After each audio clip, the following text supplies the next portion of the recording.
Today's word is facet. It is a noun.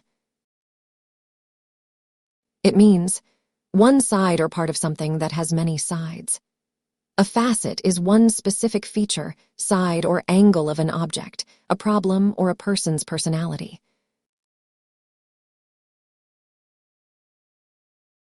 Similar words include side, aspect, feature, angle.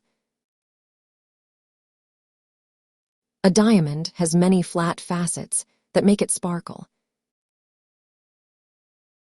Being kind is just one facet of her personality.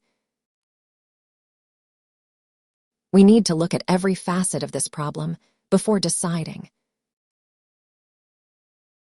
Why does that diamond shine so much? It's because of all the tiny facets cut into its surface that reflect the light.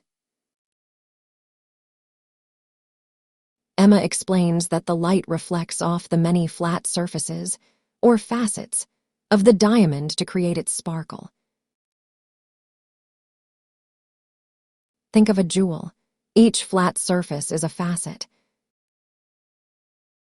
Use it to describe parts of a complex idea, like a new facet of the plan.